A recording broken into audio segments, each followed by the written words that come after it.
So, my friends, for the first part of the lesson of today, I want to make sure that everything which is in your syllabus is correct. So, I'm going to correct because I did not do that past week. I'm going to correct the elementary concepts. So, of your assignment, there were 5 questions that we asked. What is the research question?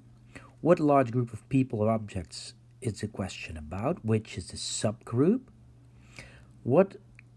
At which subgroup is the information collected? What characteristic the statistics provide information about? So what is the survey question? And then whether the answer to this is expressed in numbers or in words. So going to the next page. How much time do full-time Flemish secondary teachers spend on their job? So the answer, this is the question, yes? All full-time Flemish secondary teachers. The survey was conveyed, as you see here, on 9,596 full-time Flemish secondary teachers. The question is, how much time do you spend on your job? So this is a survey question. This is a research question. And it is, of course, expressed in time in hours, so this is in numbers. What do youngsters think of the measures imposed in Belgium to slow the spread of the virus?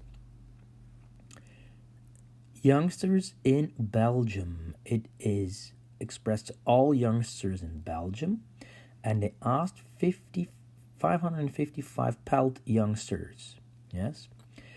What do you think of the measures imposed in Belgium? And it's the opinion about measures, so it is in words. How do children and youth feel during Corona? That's the research question. All children and youth worldwide, and it's conveyed on 17,000 children and 27,000 youth. How do you feel during Corona? Opinion about statements, so words. Yes. Then we went to population sample and representativeness. We did some exercise on that as well.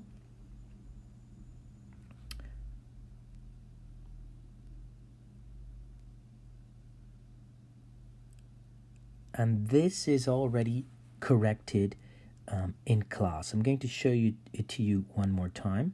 So make sure that you have all these, that you have the definition. We got this from this video.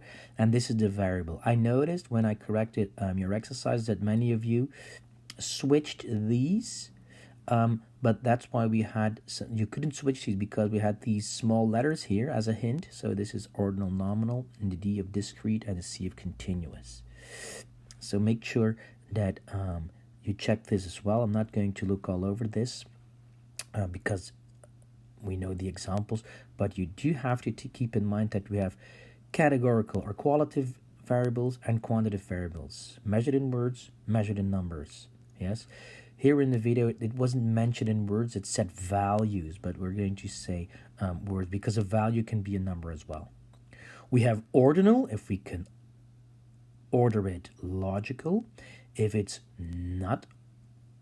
has no logical ordering, it's nominal. Discrete, measured in a certain amount of numbers. Yes. For instance, in sports, if you take a look at soccer is discrete because you can have 2 goals, 10 goals, 5 goals.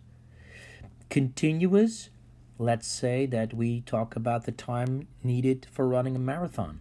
You can measure it in any numerical value. It can be many, many numbers. Then we did some exercises, and this exercise too I'm going to give some extra explanation about. So for these examples, we need P, the population, as the sample. We're going to discuss whether it's representative or not. And we're going to take a look at what kind of variable, what the variable is, and what type it is. So a sports teacher wants to know how many sports clubs the students from the school are affiliated to. He inquires with the pupils of the 10 classes to which he teaches himself. So the population is all students in school, and the sample is the students of the 10 classes he teaches himself. Is it representative? No, it's not. Why? Well, this is an opportunistic sample. He made itself a little bit easy by using only his own classes, instead of maybe asking other classes as well. Let's say that this is a teacher, for instance, he only comes in the 5th year, so you can't simply ask the people of the 5th and then conclude something for the entire school. The variable is how many affiliated sports clubs, and this is, of course, how many. It's going to be 1, 2, 3, and so forth. It's quantitative, discrete. Yes? Next example. Jeff, pupil in the 4th grade, would like to know at what age the mother of his peers gave birth.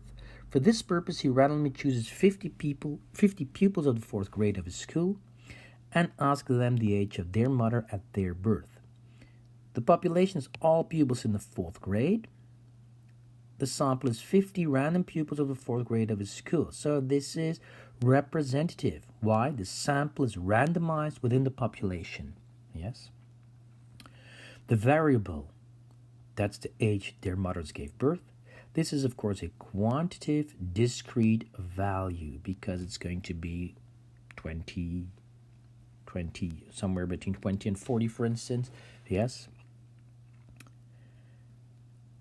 The Scouts' cooking mothers want to improve the menu of the yearly eating day. Therefore, they ask the people to rate their dishes.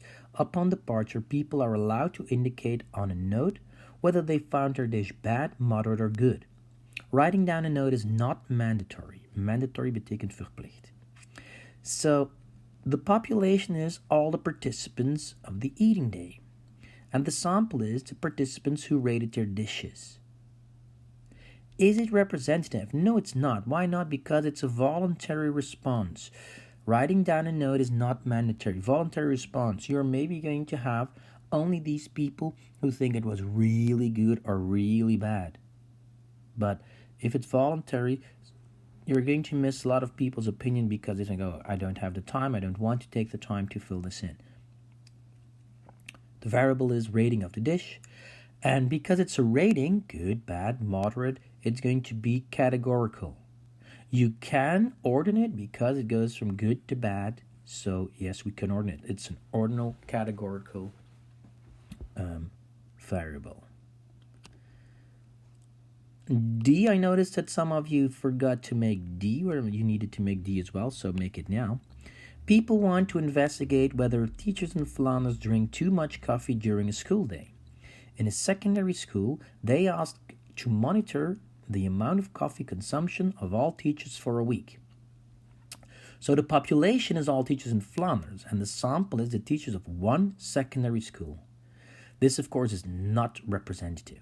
Why? This is very opportunistic. You're only going to take one school, you're only going to take secondary school, and you want to make a conclusion for all the teachers in Flanders. So this is way too few elements, and it's certainly not randomized. Yes, so opportunistic sample, you should use different levels and randomize it. What do you want to know about? You want to know about the amount of coffee consumption, amount, therefore it's quantitative, and it's going to be discrete. Why discrete? Well, we assume that if you do a survey like that or an investigation like that, people are going to answer in numbers of cups of coffee they drink. So they're going to say, well, I drink 10, 20, 25 cups of coffee. If they would do that, for instance, in the weight of coffee, for instance, I drink 33.5 grams of coffee, well, then this would be a different thing. But I think that is very difficult to measure. Yes? Good. This part of organizing data is already corrected in class, so make sure that you check whether you have all of these things in your syllabus and that there are no mistakes.